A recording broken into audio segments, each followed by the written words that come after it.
Pleasure today to introduce today's presenter, Samuel Brown. Samuel's been a consultant, a certified project manager, and trainer in the field of project management with over 30 years of experience. He's been responsible for providing course delivery, subject matter expertise, course development, course maintenance, and instructor development throughout the last 13 years here with Global Knowledge. And I'm going to embarrass him a little bit here. Samuel was recently recognized on our all hands call for his contributions to Global Knowledge. So it's a pleasure and an honor for me to introduce him. Sam, take it away.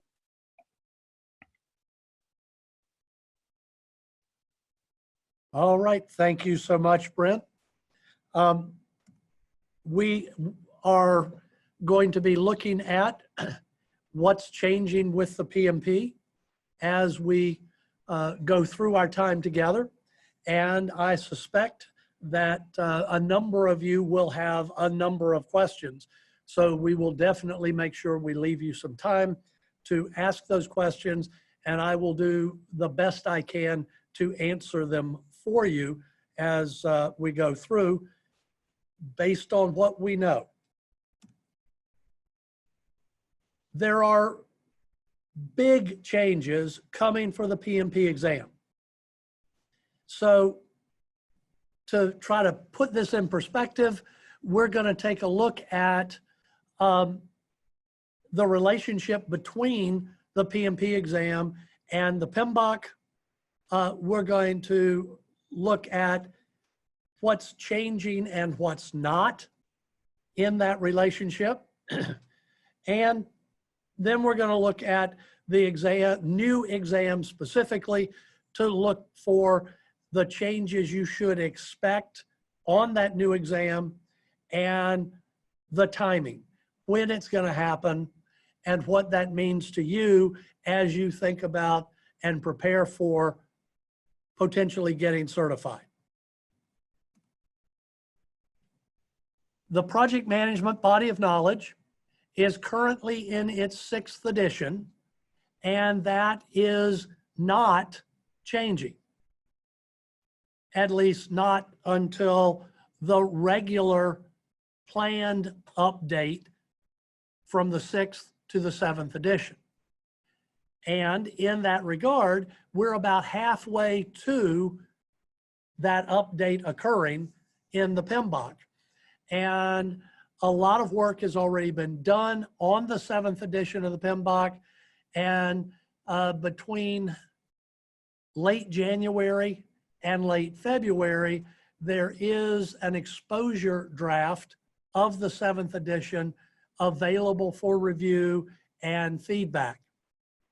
Now, unfortunately, unless you are a certified PMP, you log in with your credentials, you won't have access to that exposure draft. But that tells us that we're about half, maybe 2/3 of the way toward the rollout of that new edition. The PMBOK has always been the primary source of content for the exam, but it has never been the exclusive source of content for the exam. PMI takes the attitude that you can't ever contain a body of knowledge in a single document. And so how could we possibly expect to put the entire body of knowledge, everything there is to know about project management, into one book? So there has always been other stuff that we as PMP candidates needed to study, needed to refresh in our minds, and needed to know to be able to pass the exam. For example, we needed to know and continue to need to know about general management. We need to understand communication styles, leadership styles, and so forth. And that will continue to be true. But every few years, 3 to 7, I think PMI says, they do a role delineation study to look at the state of practice in project management. And they then adjust the blueprint for the exam and ultimately use that role delineation study to update the content of the PMP. The current exam is based on the role delineation study that was done back in 2015. And PMI last year, well, no, I think it was late 2018, 2019, completed another role delineation study. And so the content outline for the current PMP exam changed, and we now have a new content outline for the new PMP exam, but the 10 knowledge areas, the 5 process groups, and the 49 processes currently defined and described within the 6th edition of the PMBOK will continue to be relevant to the new exam.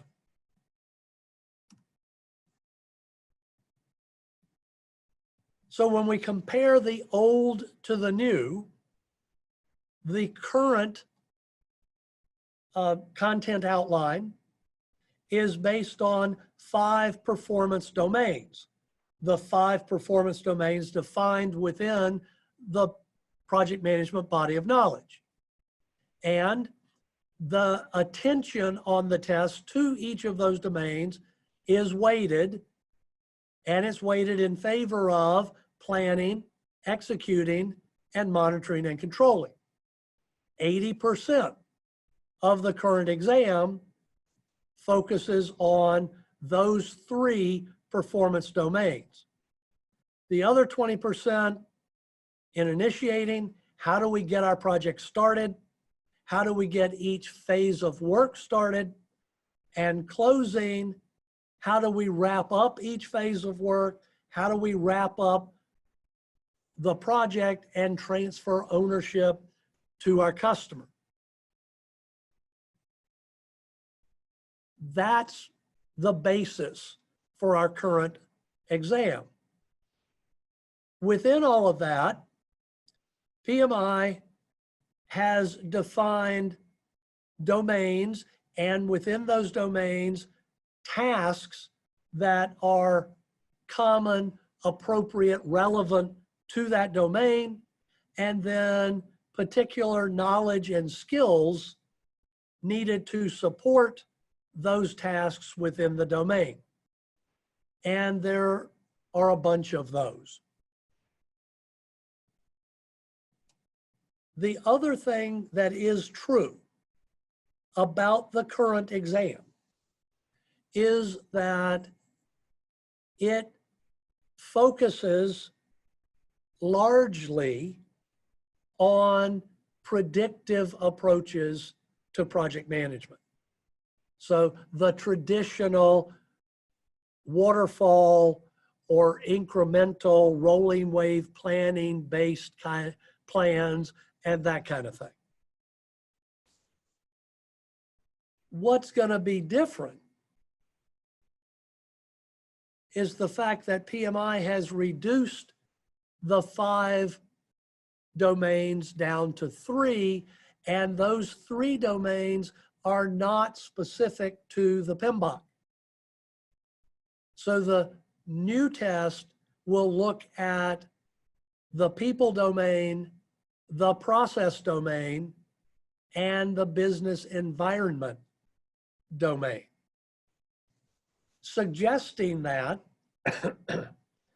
in order to be effective project managers, clearly we need to know something about how to lead and manage people. We need to understand the processes necessary to do project management. and we need to understand the larger context within which our project fits. In defining these three new domains then, rather than focusing on tasks and knowledge and skills, PMI has defined tasks and enablers, things that allow us to successfully do the relevant things for a particular domain. For many of you as test takers, the big change that you will most directly feel as you take the exam is going to be a shift in the balance of attention to how we do project management.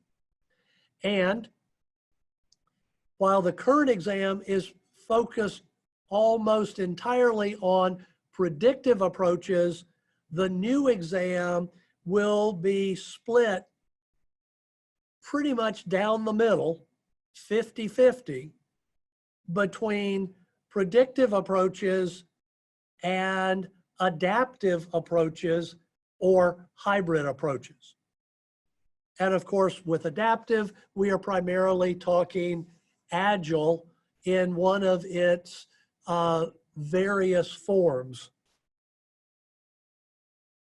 So to pass the new exam, we're going to need to make sure that we not only understand how to do traditional project management, but that we are familiar with the jargon, the terminology, and at least the basic methods in one or more of those adaptive or agile approaches to doing projects, and that we understand how agile and predictive can be folded together to give us a working approach. And those are our hybrid approaches.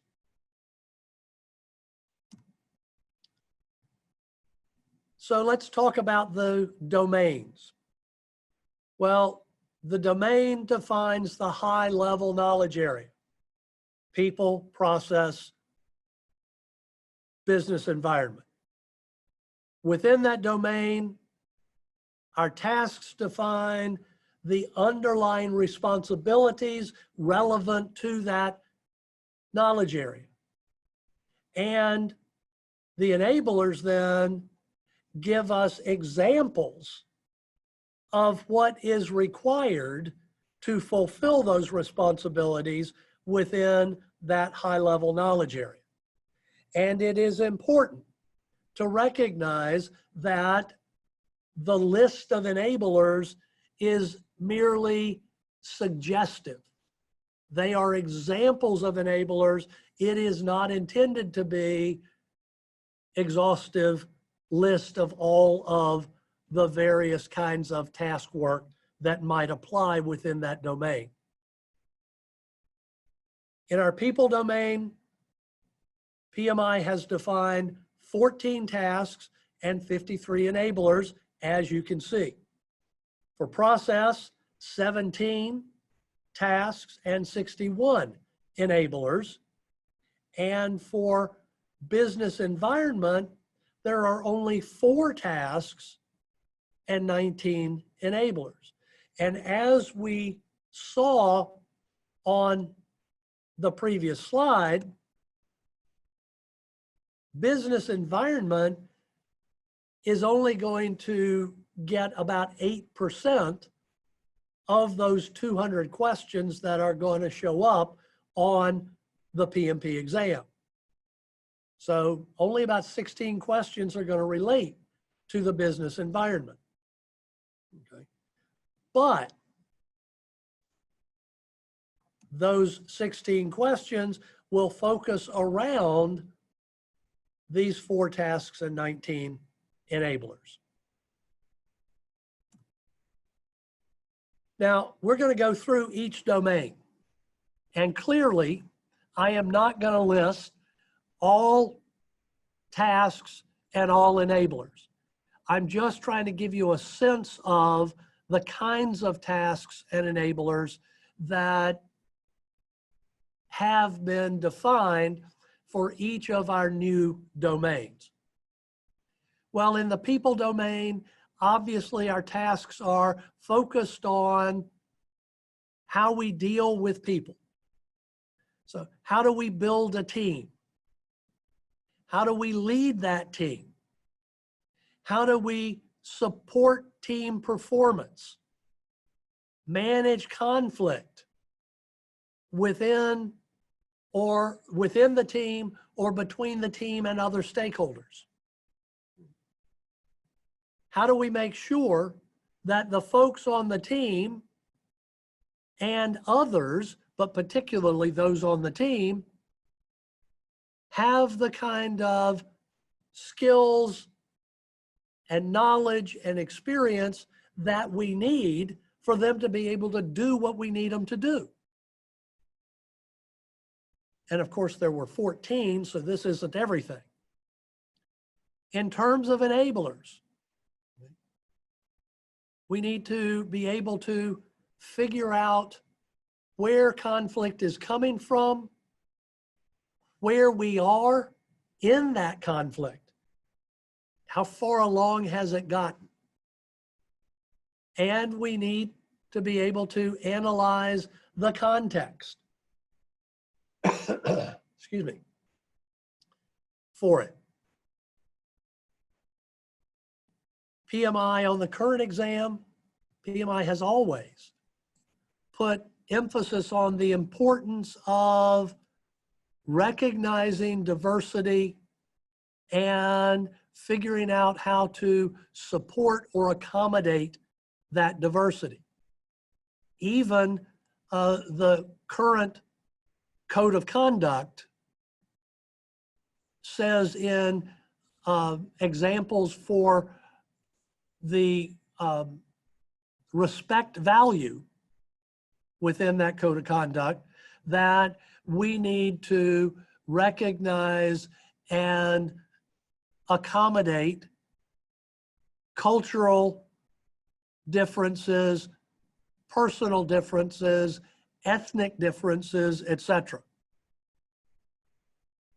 But the new exam is going to show particular favor toward servant leadership as the preferred leadership style for project managers. And frankly, that preference for servant leadership comes from the greater attention to collaboration, to the use of agile approaches, and to the need to empower our teams to really take the lead in planning and in decision making. We need to do performance appraisal of how our team is doing.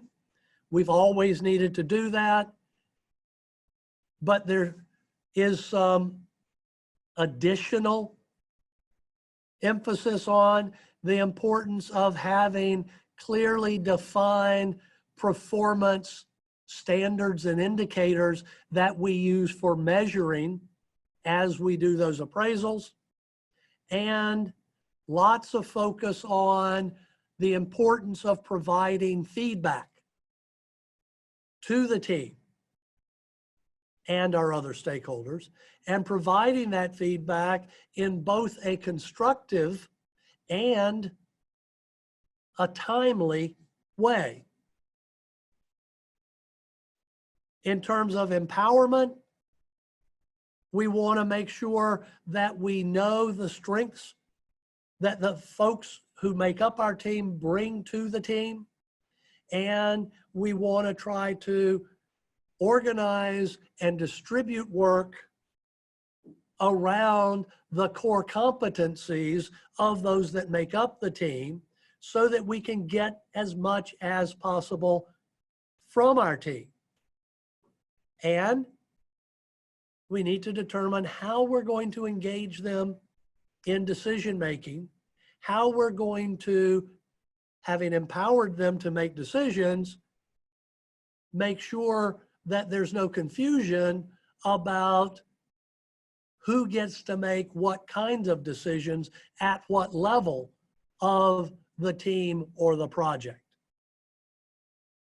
And so you begin to get the idea in terms of how the enablers are examples of what it would take to fulfill that kind of task responsibility. If we move on, take a look at the process domain,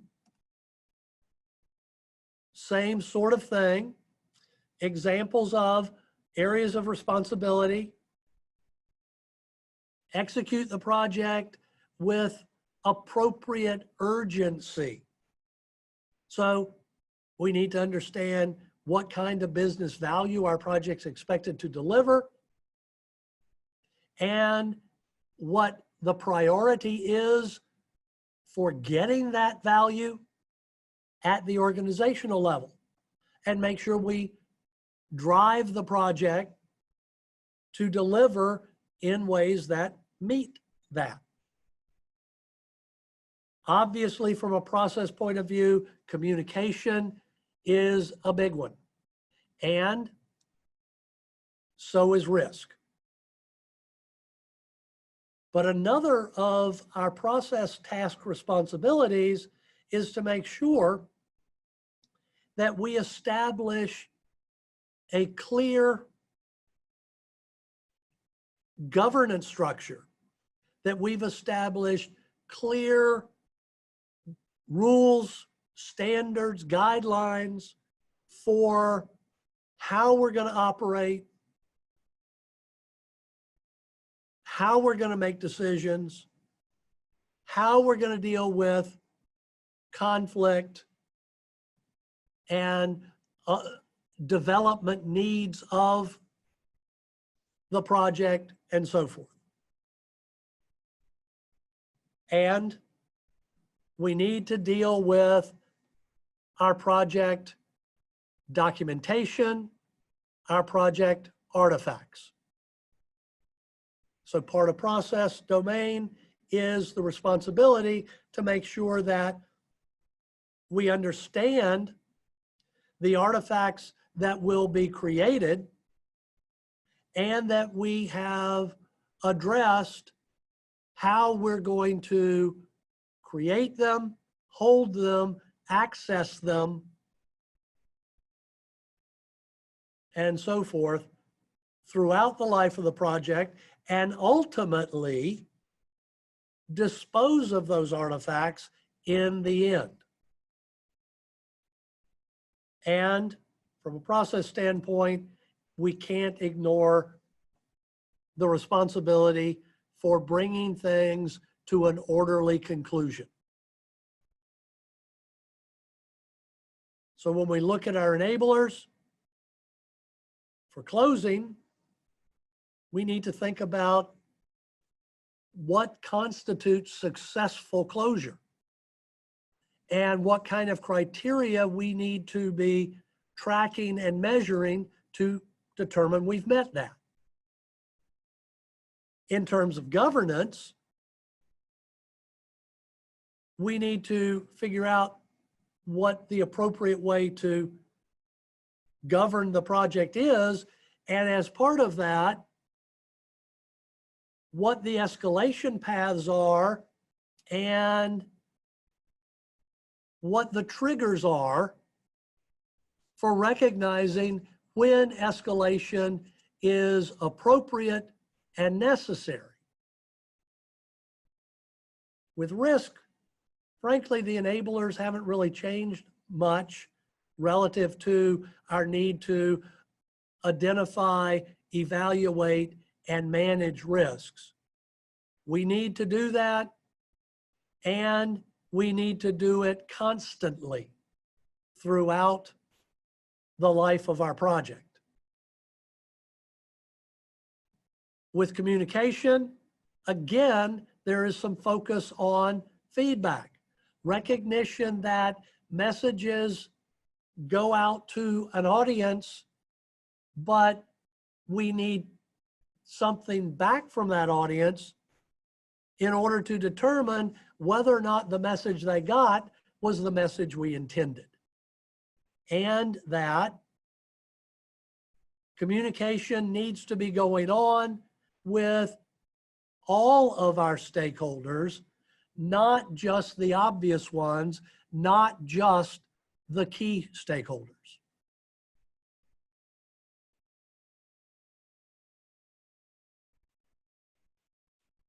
I was about to move on, but I'm going to take a moment, examine the business value throughout the project.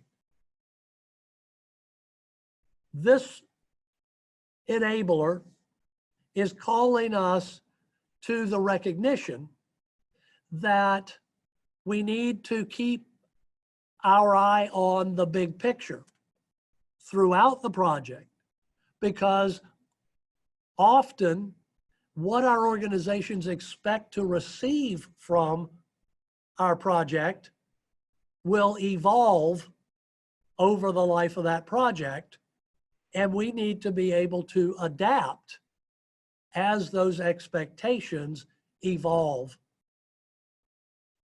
over time.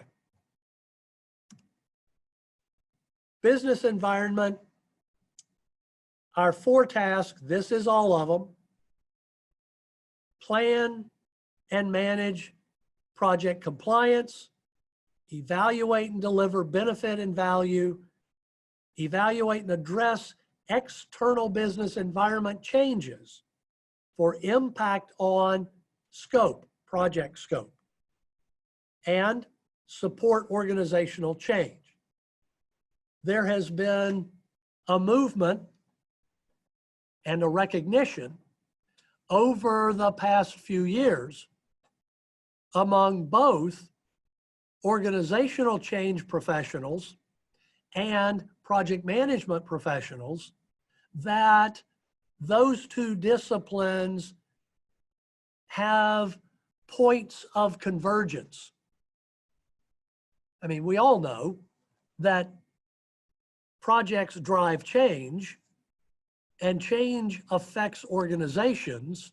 So part of our responsibility as project managers is to manage how the organization will be affected by the project,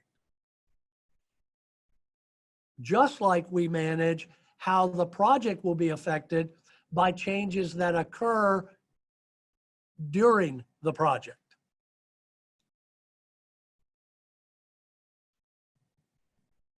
Compliance, obviously, standards, regulations, and laws. Again, the code of conduct calls us to be to the responsibility to know what laws, what regulations are relevant to our projects, and then to make sure that we comply with them. And that continues, and PMI sees that as part of this business environment, domain. Right? So gives you a little bit of a sense of how questions on the exam may be focused. And frankly, I encourage you to get a copy of the new exam content outline from PMI. You don't have to be a member. You can log on and simply download it and go through it and look at all of those tasks and all of those enablers so that you've got the whole picture, not just my thumbnail overview for you here. Well, I have gone through this exam content crossover map, and I put the link there so that you can grab it for yourself. But from that, I have pulled the stuff that is new, that is not currently being addressed on the current test. So there will be new questions on the new exam around servant leadership, around how we measure whether or not the training we do with our teams, for our teams, actually make any difference. How we manage knowledge transfer. If you've looked at the 6th edition of the PMBOK, you know that in the executing process group or performance domain, the 6th edition added a new process called manage project knowledge. This one's really going a step further. This is not just about managing the project knowledge, capturing, categorizing, and making available what we learn as we go. This is also about actually passing it on in a functional way to others within the team, among our stakeholders. And we need to recognize that, people are different. And as we work with our teams, we and our stakeholders, that their behavior is driven by their background, their experience, their values, their beliefs, their attitudes, and all of that stuff together makes up what we tend to refer to as personality. And so we need to use things like Myers-Briggs and any number of other tools out there that will help us to evaluate and understand the differences in the personalities of those we are working with and, frankly, working for. And as the 6th edition calls us to the use of emotional intelligence, the new test is going to take us and put even more emphasis on the importance of emotional intelligence and using that emotional intelligence to actually evaluate and appropriately address the emotional needs of our key stakeholders. In the process domain, our focus, new focus, is going to be on making sure that we are delivering value and that we can show that value is being delivered throughout the project, not just in the end. That we need to work with the team, support the team as they identify and define the work that needs to be done to deliver what the stakeholder needs.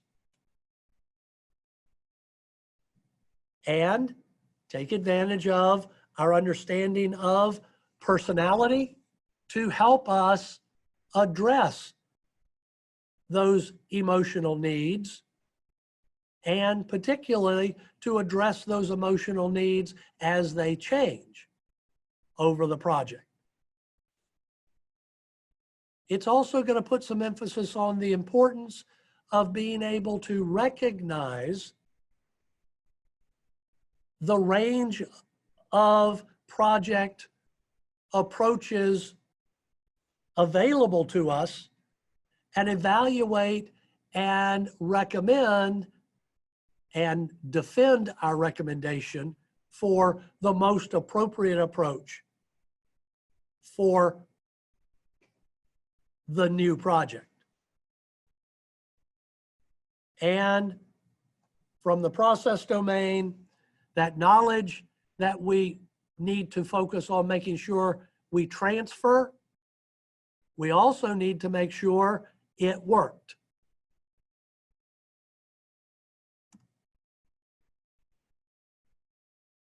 But as you look at the business environment domain compared to the process or the people domain, it may only constitute 8% of the questions, but it's where the majority of new information, new attention is going to come from.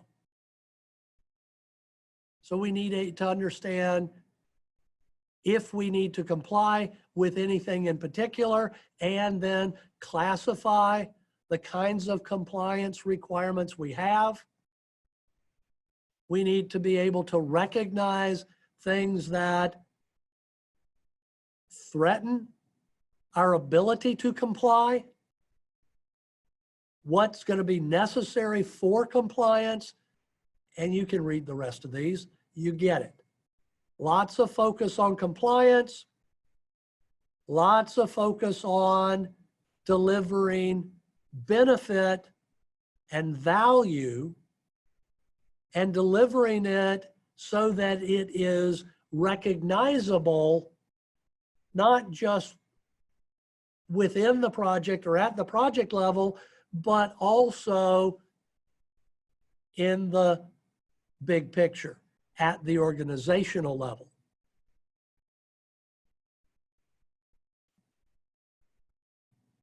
And we need to keep our eye on the big picture, because as things affect it, they are likely to affect our project, and we're going to need to adjust. And as we make recommendations around compliance, around approach to project management, et cetera, we need to make sure that we are understanding the organizational cultural context. And we are recommending and following approaches that are culturally complementary and acceptable, not approaches that are cross-cultural, or sorry, counter-cultural. Sorry, misspoke. Our approach to our projects needs to fit the organizational culture, not challenge or contradict it.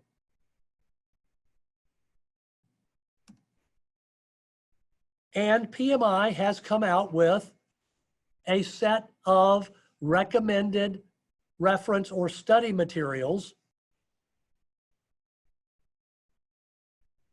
They are very clear that this is not an exhaustive list. It's a suggested list. Some of these references have been being recommended for over 20 years. Specifically, Kersner's systems approach to planning, scheduling, and controlling. Some of them are new recommendations. The PMI Agile Practice Guide, the Essential Scrum. So these will get you started, give you a place to start learning and studying. But you're going to want to look for other things as well. And clearly, you still need to focus on the PMBOK.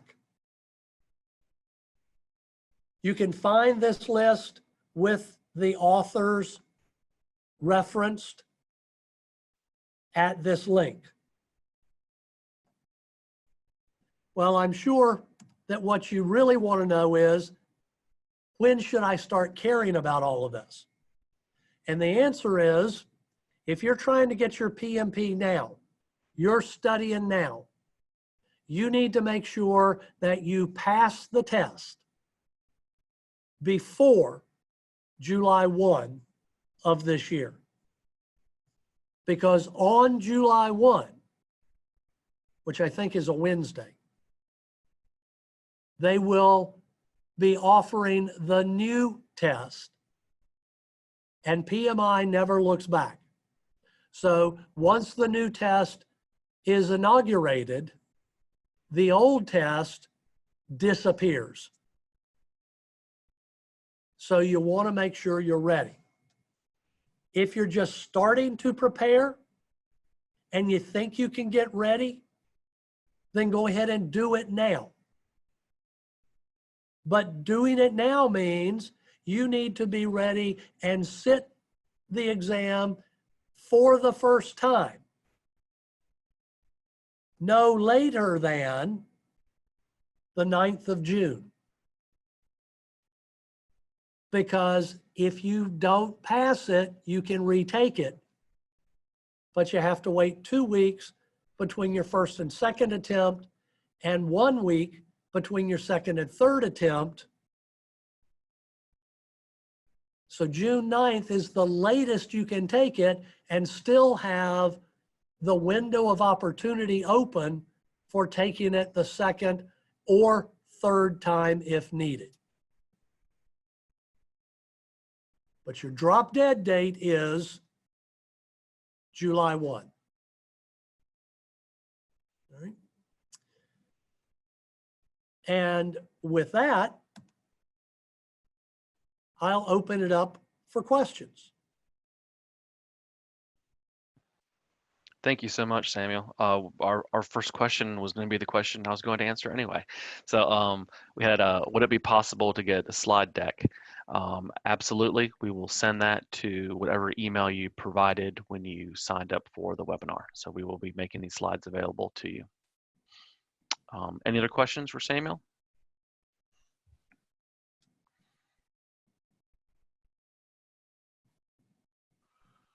I'm going to take the silence. Oh, here we go. Here we go. So just to clarify, the material you have covered is the pre-July 1st exam? No. The material that I've covered is what will be relevant to the post-July 1 exam.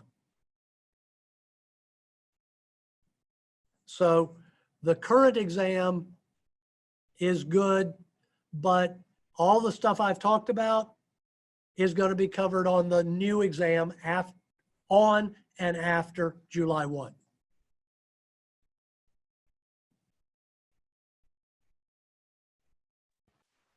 Perfect. Thank you, Samuel. Thank you, Stephen, for the question. And thank you, Laurent, for the question as well. Samuel, while you were talking, I did fact check you, and July 1st is indeed a Wednesday. So you are, as usual, on your game. Thank you, sir. Okay, well, thank you everybody for the questions. Thank you, Samuel. I hope everyone enjoyed today's webinar. If you'd like to learn more about this topic, we recommend you check out the PMP Exam Prep Bootcamp. As an attendee of today's webinar, we would like to make it easy for you to take the next step. So you can use these discount codes to receive 25% off your next Global Knowledge course. So in the US, use Webinar 25, and in Canada, it's CA Webinar 25. Finally, be sure to continue to visit Global Knowledge website for access to additional free resources like technical articles, white papers, and webinars. Thank you all for attending. It's been fantastic. Samuel, thank you again for your time. I hope everyone has a great day. Thank you very much. Appreciate everybody showing up.